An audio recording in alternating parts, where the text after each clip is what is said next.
Hello everyone and welcome to Culture Nights. During this week, we will take you also to discover new traditions, stories and of course, cultures. I'm your host Saad Al-Azmi and alongside with me my colleague Mariam Mdwahi. Good evening, Mariam. Good evening, Saad, and also good evening, my dear viewers. In this episode, we're gonna visit a new nation, a new country, and a new continent to know, let's say, the shared values and costumes here in Ramadan with the nation that we're about to visit. So stay tuned after this short break.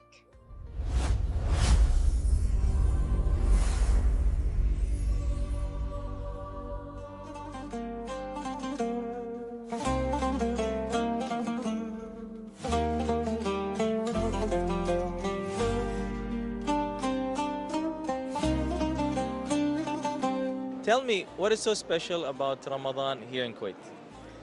Ramadan in Kuwait, Girgaan. Well, Gurgaon is good, yeah. Girgaan and Mbarkiya. It's good place, you know. Alright, Very cool. good place. When we swim and when it's Maghrib, we go eat and then we go outside to play. Very interesting. What about you? When we eat, then we eat sweet. Okay. Well, this Ramadan especially coming in winter, so it will be easiest Ramadan. Family with sambusa. Oh, family and sambusa. So what's your favorite sambusa? Sambusa cheese.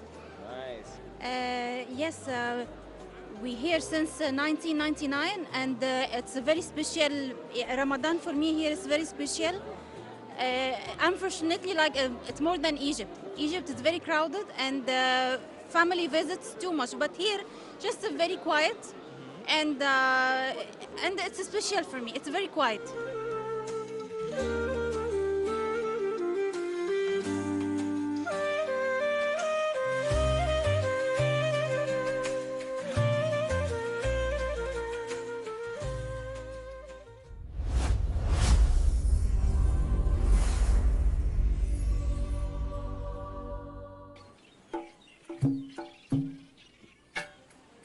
We are back again to your show Culture Nights. I think tonight we will meet with very distinguished guests from Turkey and from Kuwait. So we're Yes. gonna know, let's say, the shared cultures and let's say traditions between Turkey and Kuwait.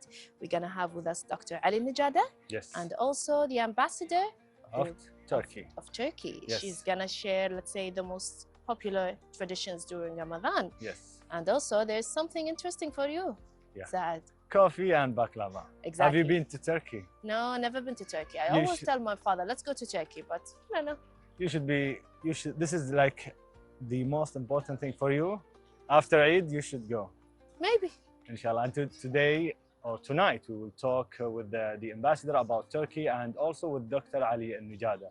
So it will be a very interesting episode. Stay with us.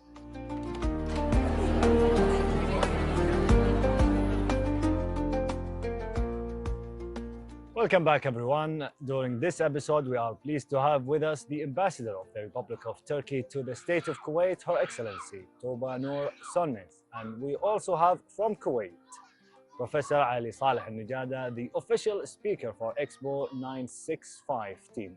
So to both of you, I say thank you so much for being with us. Thank you very much for having us and Mubarak alaikum al-shahr. Well, it's lovely to have Yeah, it's an you. honor to be here and كل عام وانتم بخير ومبارك عليكم الشهر. Now let's start with the first question, with ladies first. Sure. Your Excellency, we know that you, let's say, studied in Malaysia and you experienced Ramadan in different states, especially in Southeast Asia, and then here in Kuwait. Tell me about this experience. What did you notice? Something shared between these countries? Alhamdulillah, with all Muslim countries, we Yes. share a common heritage and common civilization. Yes. We, especially during the religious occasions, we stick on these commonalities, which is our beautiful religion, Islam. So our sources of Islam are common. Yes. Our Quran and Hadith and history, they're all common. Yes. So we try to combine all the beauties of the religion with our traditions. Exactly. In Turkey, we have a huge tradition of Ottoman Ramadan activities. Okay. Ramadan was in old times in Turkey let's say, Osmani, it was the most vibrant month of the year. And we still call Ramadan as the Sultan of 11 months. Yeah, that's interesting. Before saying Ramadan, we say Sultan of the 11 months, Sultan of the year. Yes. It is Ramadan. In Istanbul especially, old Asitane, old capital of Osmani, we mostly still have the similar vibe in the streets of Istanbul, in the big old mosques of Istanbul, like Sultan Ahmed, like Hagia Sophia, Fatih Mosque, Eyüp Sultan, all those mosques, we still feel that vibe. And whenever I go all around the world, people always remind me their good memories in Istanbul, in Ramadan time, how different and how vibrant the spirit of Ramadan in Istanbul. So when I was in Malaysia, of course, years ago, I was a student in Southeast Asia. The culture is completely different than us, but still the commonalities appear the most in the month of Ramadan. Eating together, breaking the fast together, sharing, being generous more than ever, more than other months. Extra generosity. Extra generosity, and always sharing your food, let's say sofra. Yes, that's our common word also. Yes, that's common. With others, whoever. And in Turkey, still Ramadan without guests, it's not appropriate. In your iftar table, you need to have guests. Of course. Either needy people, students living in the same apartment, in the same building with you, or neighbors, or your relatives, or anyone. Yes. If we don't do it at home, we make street iftars. So people who don't know each other, they come together. So it's a unique opportunity for socializing. And that's the commonality in Kuwait also. In other Muslim countries in Southeast Asia, like Malaysia or Indonesia, people come together, have the opportunity to get to know each other deeper and deeper, and have the joy other than ibadah, other than sawm. Fasting is something else. It's for yourself, but to be connected with someone else, to help self-discipline, to teach yourself, to remind yourself all the year again and again, but also sharing. And from one side, you are rediscovering your inner depth and teaching yourself again and again, being a more disciplined individual. But in the other side, enriching other circles and becoming socializing and hearing other people's thought, other people's problems, stories, like the tradition of Divaniya in Kuwait. Every year it's open, but in Ramadan it's different. It's different. It's another level. To talk about Ramadan, you said that there is no difference between how we conduct Ramadan, right? So now, when you said, actually, I missed Istanbul when you said Sultan Ahmed and Hagia Sophia, and you must go. I must since go. you've never been to never Turkey. been to Turkey. Now let's. I've never been to Turkey. Yes. Now but let's. It's on top of my bucket list. Inshallah. Let me know. I'll give you my list. Okay. Why not? So now let's switch to Kuwait cultural identity when talking about Ramadan. Ramadan is Ramadan everywhere. Yes. Dr. Professor Ali. So to talk about the Kuwait Ramadan is to talk about culture. Tell us about that. Why people fast in Ramadan, or what are the, let's say, benefit of fasting in Ramadan? What are the cultural attachment to the month of Ramadan? Well, first, people practice Ramadan or fast in Ramadan because this is required for all Muslims. Yes. Okay, whether they are in Kuwait or in any other country. That's part of our religion. And it is an occasion where people get together. When we tie it with the Kuwaiti culture, so the month of Ramadan for the family, it's a good time for getting together, not just to have a meal together, but also to talk about family matters. And also it's a time for, let's say, the older persons to teach the younger persons, if they are children, grandchildren, especially if the house, what we call it, the extended family. Yes. We have the grandparents, the parents, and the children all together. It's a good time for them to be learning from each other and teaching younger generations. And by doing that, they kind of transfer knowledge and tradition and culture from older generation to a younger generation. It's also the month of Ramadan. It's a time for people to kind of share with the others, especially the neighbors.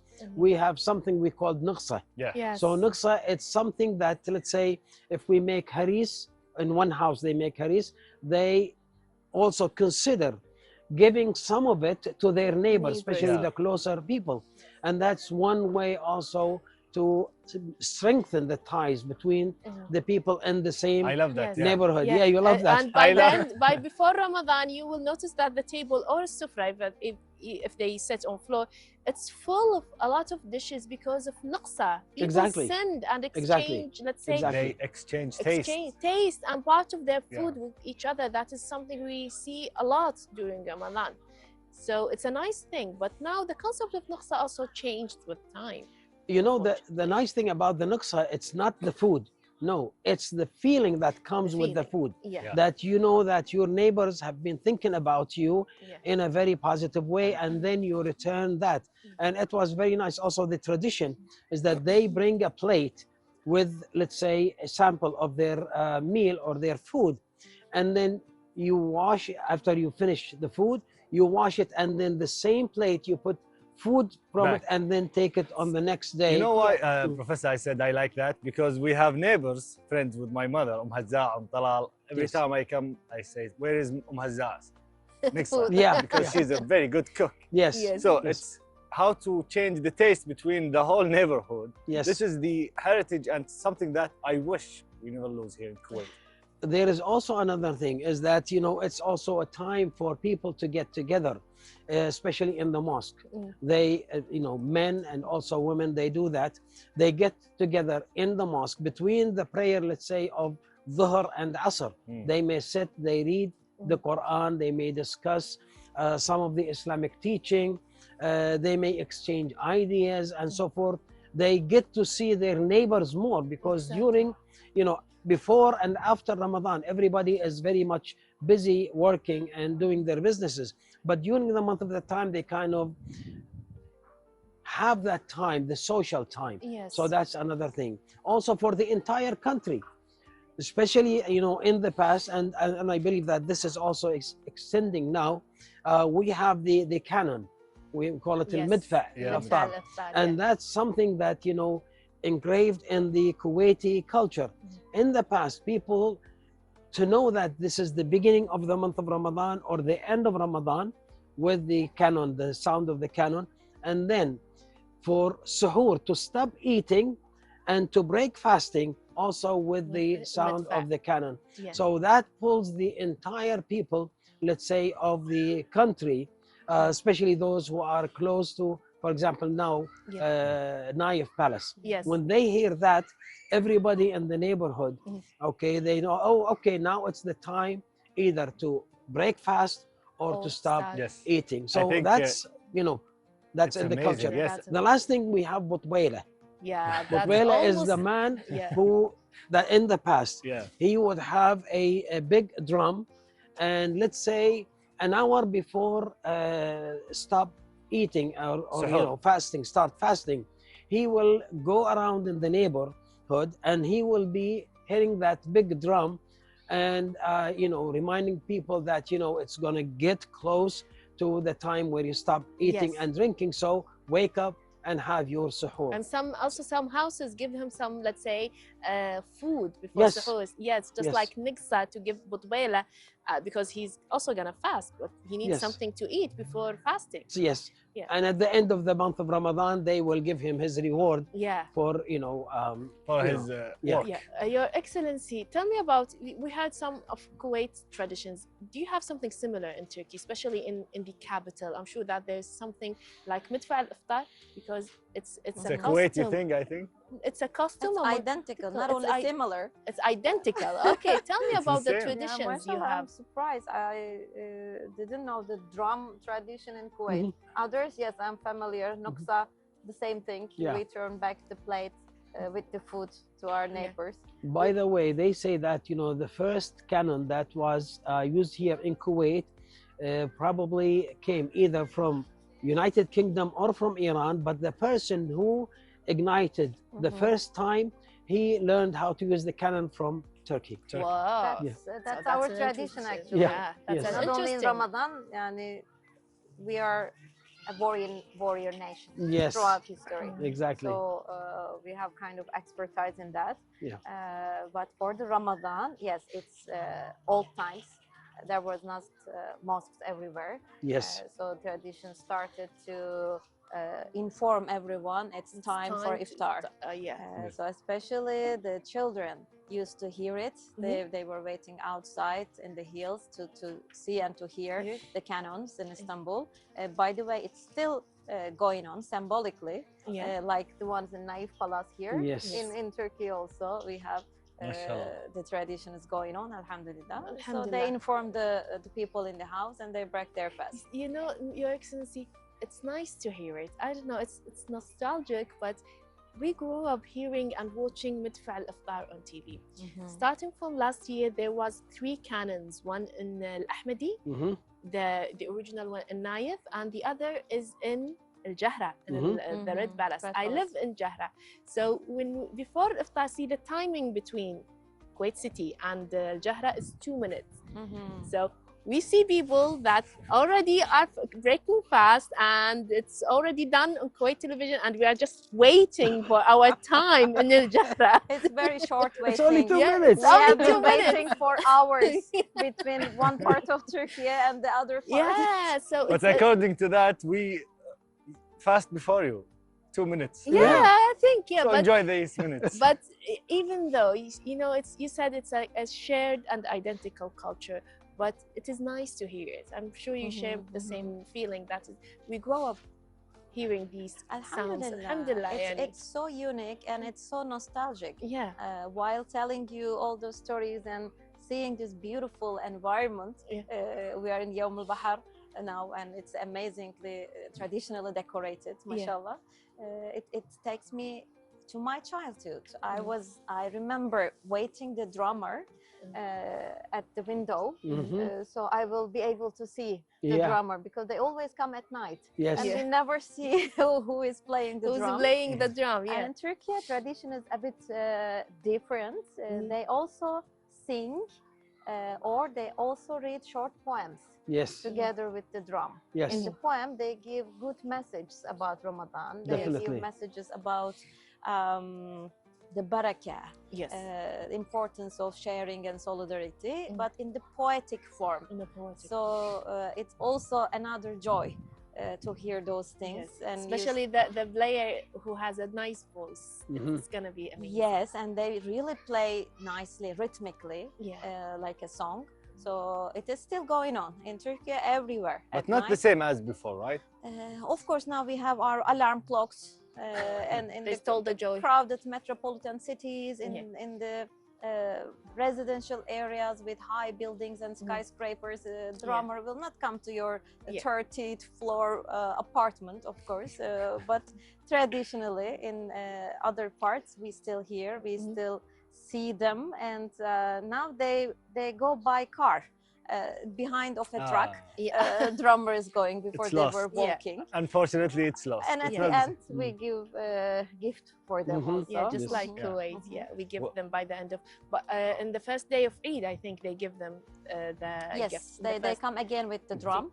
So we actually see the person who is playing throughout 30 days, and we give them sweets and or idea. That's interesting. So I think when Dr. Ali was telling the story about the drummer, right? I saw your face lit up, like you felt joy. Why did you? Because I am really sad about feeling that you said the 13th floor, they will never. Yes. And we are going to the AI generation. Exactly. They need like a AI generated drummer for them. So do you think, Dr. Ali, that we will lose that in the future? Or do you think that we should stress to keep this heritage and culture, both in Kuwait and Turkey? Well, it is very important to keep you know, certain things from our culture, because that give us the distinct identity of Kuwait. And I believe that, you know, the canon is one of them. Maybe Abu Tbayla is not, because now, I mean, in the past, Kuwait City, if we think about it, it was small. I mean, we go to the third wall, okay, Surah Thalith. So Kuwait City was not that big. And the alleys or the neighbors were kind of get together. And it was easy to hear the sound of the drums. Yeah, But as Her Excellency, she said, now we live in, let's say, villas, and we live in closed spaces. So it might be a little bit hard for the Butbayla to get his voice to everybody, unless he does that through the TV or the radio. Okay, then that could be another solution.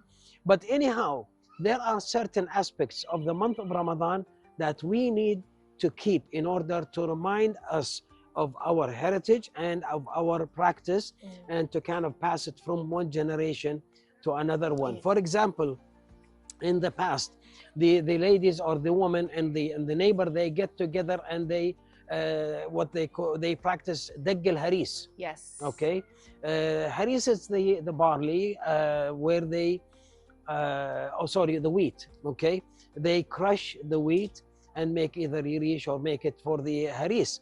Now we don't have that kind of practice. Tradition. And they also, Professor, they also used to like have a certain dance and songs for that tradition before Ramadan. Aud al-Mhanna was one of the, you know, very famous Kuwaiti singers. But we still have the haris as part of the tradition, especially during the month of Ramadan.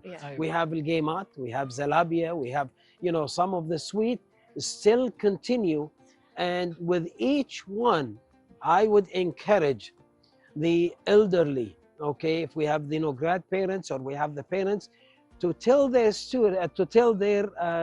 children, okay, and grandchildren about, you know, what the, you know, the let's say the name of that dessert, why they, or how they make it, why they serve it during the month of Ramadan, and use it as a way of talking about the month of Ramadan and talking about, you know, some of the morals of that month and the practices. As they say, now we are talking, since we will talk about food, we'll talk about Kuwaiti food and Turkish food, but after this break, so our viewers stay with us. We will take a short break and we will continue this lovely interview. Stay with us.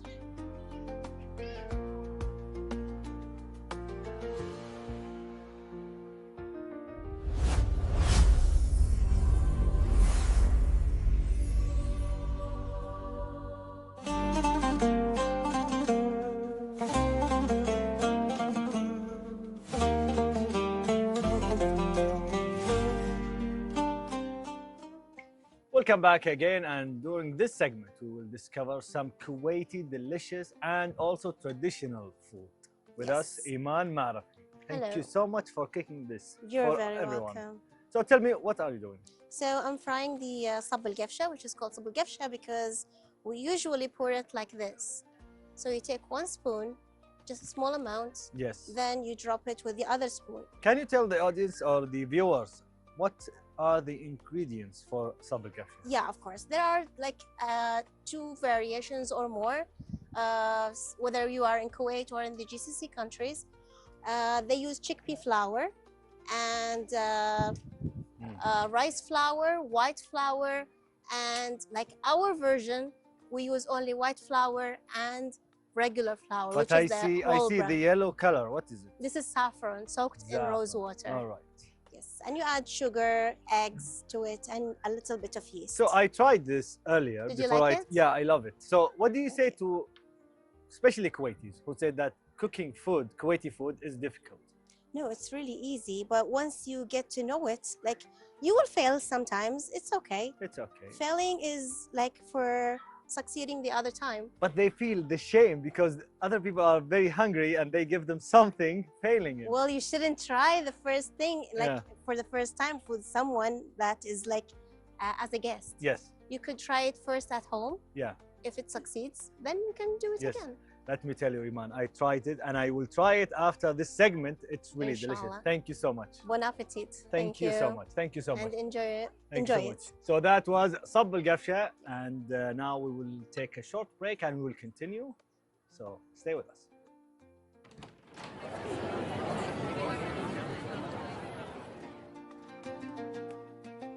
Welcome back, dear viewers. Today we have a truly cultural night. We are united with Turkey to know about the culture, but we have the smell of coffee filling the air. But before jumping into coffee, Your Excellency, tell me about the most popular dishes that you have on your table that is stable during Ramadan. For the Ramadan, first of all, it has to be not lots of variety, but humbleness of the food is important. Yes. So for us as Turkish people, we are addicted with certain things. One is chai, Okay. definitely. Chai. The other one is bread. Chai and so bread. without bread, we cannot think a proper meal. Normally, normal days we eat in the breakfast, but in Ramadan there is no breakfast. Exactly. So we like to combine the breakfast spirit in iftar. So there has to be this table of iftariye, what we call it iftariyelik, tamar, of course, Yes. cheese, olive, walnuts, dry fruits, nuts, whatever we have. It's all healthy But and organic. Small, like snacks. Yeah. But it's the breakfast kind of Yes. things mostly. Just more like appetizers. Appetizers. So we Yeah. start with those appetizers and fresh pide. This is our Ramadan pide. Yes. People wait for hours in front of certain bakeries. The What's fırın the name of it? pide. Pide. Just to have this while I know it's the hot. silk one. Yeah. So it has to burn your hand when you I will take try it to this your one, home. actually. But you are fasting. You cannot Just take like- a little bite. I know the it's smell. a big challenge. Yeah, it's a challenge. Just like bringing the bread from Al Khabaz in Kuwait. Yes. Yeah, it's a challenge to maintain the full bread and not to be, you know, Yeah. Half of them is gone. Yeah, half of it during the ordinary day we would eat the first slice, half of it. But mostly this is the job for children in Turkey. They because mother is preparing at home and Yeah. everyone Because is it's doing easy something. to make. They have to. But Yeah. if they are fasting in that time, They it's need a big to. challenge so for them. even kids in Turkey have, let's say, certain chores and responsibilities. Doing. Definitely, Yeah. definitely. During Ramadan, Your Excellency, you. coffee. Thank you. there are Turkish coffees here. And this one is special because it's cooked on the sand. Ah, MashaAllah, This is old the style. aroma is really thank you. irresistible. The Yeah. smell is everywhere. Yeah. So in Ramadan, of course, coffee. Throughout the day, we couldn't have coffee, so it comes Like after this. the food. I think the After the food, it Syria, comes. Lebanon, But tea, they it's- drink the same coffee. yes, in same Syria thing, and This Lebanon. one. But tea has to be on the table For iftar. while we are starting. Yes, Oh. iftar, and this bread, cheese, olive, and a soup, because it's the light meal. And for starting, not the meat immediately, not the Yes. very heavy fatty thing, Something but light before. a bowl of hot soup. Yeah. It's all enough actually. In Ramadan tables, we always have guests. Yeah. When we have guests, Yeah. we need to exaggerate the food. Mhm. There's always extra. There's Yeah. always more than we eat in Yes. our daily table. Sure. So Yeah. the meat comes there, kebab comes there, the vegetables with olive oil, kinds of salads and yogurts, ayran, all of them. They come after a while. Of course, people cannot eat just test little bit, because we need to allocate some space for the sweet. For the sweet, we have this special one. It's called güllaç. This white one. Yeah. Güllaç. It's güllaç. It's Made of made from wheat. rice. Rice flour, and it's gluten free actually. Oh. So it's quite healthy, and milk. We soak it in the warm milk, but keeping the consistency is the art. You cannot make it like mushy and you cannot make it dry. So it has to be the best consistency with milk and sugar. Okay. And on top of it, it has to be pomegranates and different kind of varieties. Now That's interesting. people are doing it modern ways with chocolates, with strawberries. No, always stick to traditional and classic. It's this is the traditional walnuts inside, walnuts and pomegranate. Well, this you is put called syrup, village. you put syrup on the top of it, or No syrup. or No, milk. Honey, milk. Milk. In the milk there is sugar. Sugar, okay. Sugar, milk, and walnuts. And between the layers. So this is our traditional Ramadan sweet. We will give you time to drink your coffee, Your Excellency, and we'll switch to Dr. Ali. Now, we are Kuwaitis. We know what Kuwaiti food is. Now, let's talk about the old days, our heritage as Kuwaitis. What do we eat? In the past, first, when Like people, 15 plus when years. people break fasting, the first thing they do, okay, they eat dates. They take maybe 1 or 3. Usually, it has to be an odd number, and maybe some leban, okay, and then they go to pray, especially go to the mosque to pray jama'ah, and then they come home, and that's when they start eating. And there are a number of dishes that they are very, let's say, famous during that time, and also now. For example, the one that usually is being served on the table, haris, okay, and also tashrib. Tashrib, it's it's a bread, okay, but it's different, Either the one that they get it from the Iranian bakery, or the one that they make it at home. They call it khubz rgag. It's the very thin, crispy and then bread. and then they put on the top of it some sort, we call it marag lahm, marag diyai. Also we have sometimes they have yirish, okay, another dish, rice also with meat. They don't, the majority, they don't eat fish during the month of Ramadan. We eat fish sometimes. We eat fish. No. If you people, I would say it's not one of the main dishes. Yes, it's basically because they believe, they say, fish love water, whether it is alive or it's dead. I mean, in the stomach. So they are afraid of getting thirsty, especially during the summer season. Okay. So they try to avoid having fish, but they will eat it after the month of Ramadan. Meat is probably the main, let's say, one of the main dishes that they make.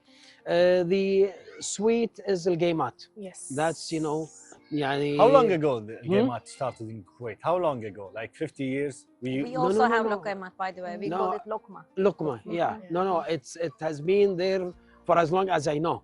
Okay. And also there is another thing that they make mahalbiya, okay, or maghuta. Mahalbiya is that they make it, it's flour with water and maybe some saffron, some cardamom. Rose water? Rose water? No, they have to boil it. Okay, until it becomes a thick liquid, and then they leave it to kind of cool down, and it gets to be thick.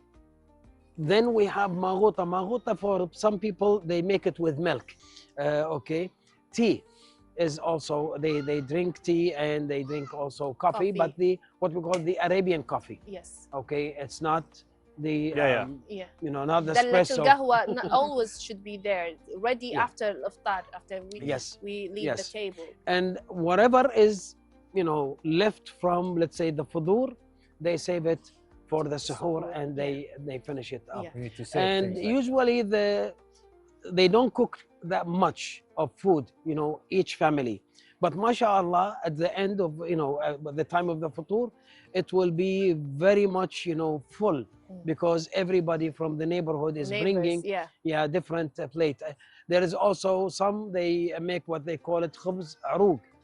Khubz arug, it's some sort of kebab, where they mix flour with vegetables, and maybe they put either little meat or no meat, okay, just the vegetables, and then they fry it and make it kubba. Also في كبة العربانة, that's another one. They make also gabboot. Okay, so there are so many Kuwaiti dishes that you know, they used to make them. Yes. Yeah, and we still make these dishes. Yes, actually. yes, yes, Most yes, of them. Yes. Yes, I So- like jarish. Jarish? Yeah, my Yes. favorite. Since you mentioned Ramadan. Jarish, this is actually the question. What do you think about Kuwaiti cuisine, since you are the ambassador here? Tell us about your experience. It is very welcoming cuisine as the people of Kuwait. Thank In the any households, first of all, they want to feed you as much as possible. From the moment you enter to a Kuwaiti house, This is our love language. we speak the same love language then. Yeah. Turkey, it's the same. Especially if they're elder generation people. My mother was here a few days ago, and when my friends come to my house, she was literally forcing them to eat. Eat more, eat this, test that. You didn't eat anything. You need to eat. This is always the guilt they use. Definitely. From the Kuwaiti dishes, I find them hearty and cozy. The cuisine is Which very dish much do you think is cozy. the best? Of course, majbous. Majbous. Majbous. Thank you so much for saying that. But which majbous? Dayai. Dayai. Oh, Dayai. I she's- prefer majbous dayai.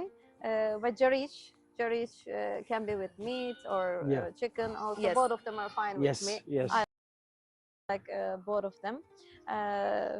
What else? Tashrib, I ate last Ramadan. We have the similar food in Ottoman cuisine. It's called tashriba. تشريب We same call thing. it also tashriba or tashrib or tashriba. Tashriba. So many things are common. Yes. For the majbous also, we use the dried fruits like the raisins. Yes. Raisins, And on yes. top of it, we use a lot Pomegranate of also? onions also. We call it Pomegranate hashu. also. We put the hashu. on- Hashu. Yeah. Yani all of them are not strange to me. I'm quite familiar with Kuwaiti food. Unfortunately, in this Ramadan also, I have no hope of losing any kilos. No one is hoping No. for any that. It's winter. You should have some. Yeah. During the It's month of cold. the Ramadan, okay, just let it slide. Let Okay. it slide. Let it slide. We have, let's say, we have our own permission and excuse to add any kilos or weight that we Yeah. need to put. And after Ramadan, we're gonna redeem ourselves. Yeah. So, Professor, Inshallah. yes, yeah, inshallah. Professor, do you think some of the dishes, as jarish has a lot of calories, let's talk about calories now Mhm. for the younger generations. This dish made for the older generation, we didn't have a lot of, let's say, bad food. It's organic, but it has a lot of value. So the people, they eat it and they go out and they work. So it's good for them. Do you think it's not good for the younger generation since it has a lot of No, calories? no, it's really good, but I believe that they did not taste it the right way. Okay, they did not have it cooked the right way.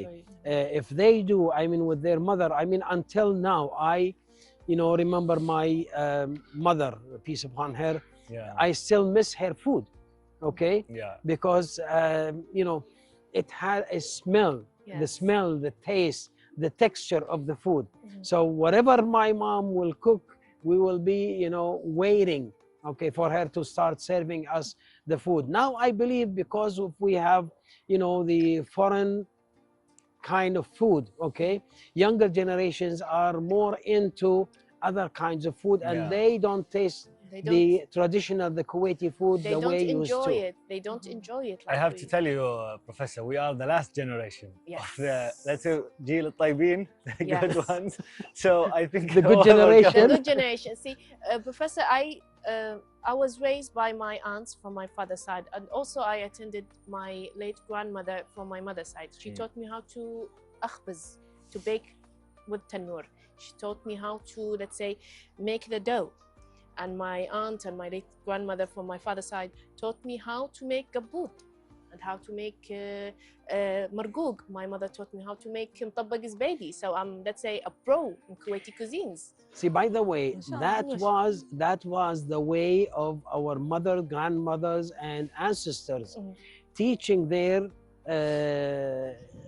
daughters at a very early age to get in the kitchen, watch, learn, help, and then start cooking. Yes. And that was one way to prepare them to be good wives in the future. Okay, and also for the boys, their parents would take them with them, either to do their handcraft, whatever kind of job they do. So they learn it from their older generations.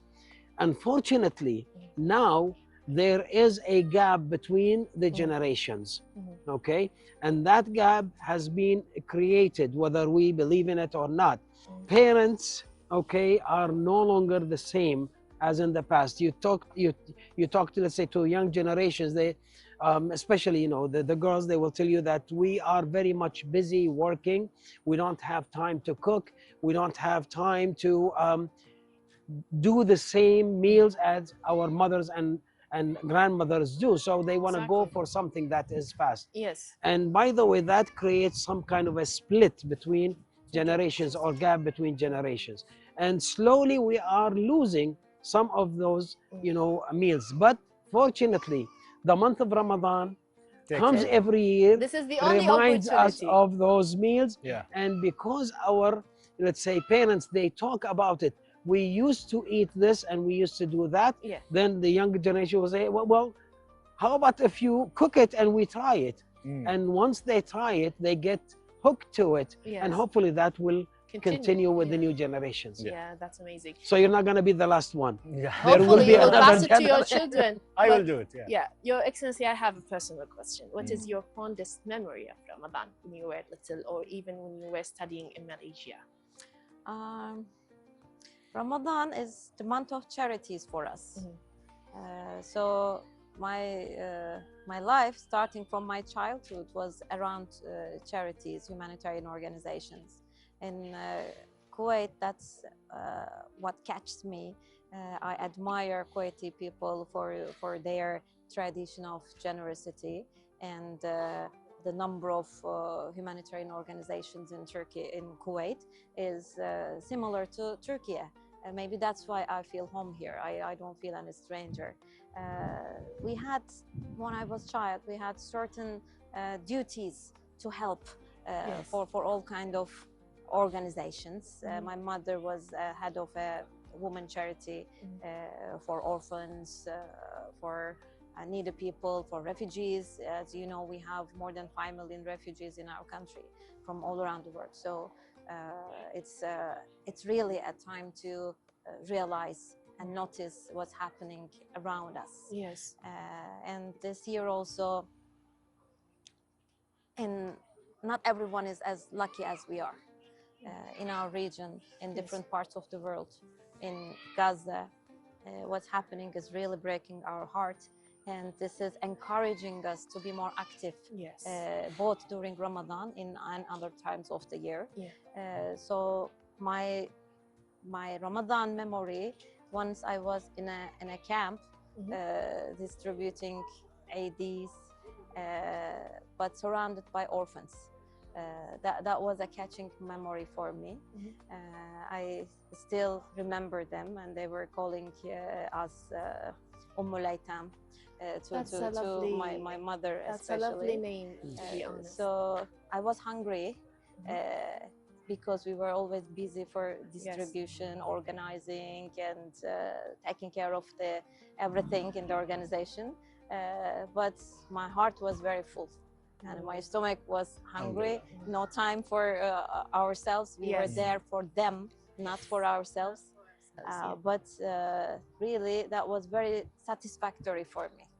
The best Ramadan. Well, that's so amazing. I try to catch those kind of moments whenever I have opportunity. Even in Turkey, we try to go to those neighborhoods where mostly needy people or refugees are living, and we are cooking their kind of food with them, because maybe they don't like our food. Yes. Maybe yani, who doesn't like Turkish food? That's another discussion. But maybe maybe help them with their miss, food. Yeah, they miss their own cuisine.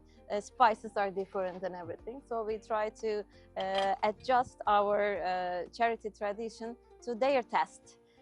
These are small gestures, small kindness, and also we include children in our Ramadan. That's in order to pass the tradition to the next generations. And it's from our Ottoman tradition also. Our Ramadans are child-friendly. So, Your Excellency and Dr. Ali, thank you so much for coming to Culture Night. You're We welcome. really went to Turkey and we went to the old times Kuwait. Thank you Yes. to the both. Thank You you are very much welcome. for having us. You are most welcome. Ramadan Kareem. كل عام وانتم بخير ومبارك عليكم الشهر. And I think now we will continue Culture Nights, but after this short break, so stay with us.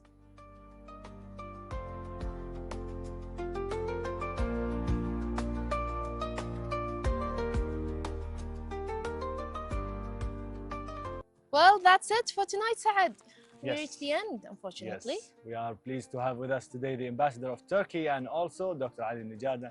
We talked about different cultures, we talked about food, Over a cup of coffee. and the interesting way how the Turkish people make the coffee with the sand and Yes. heat.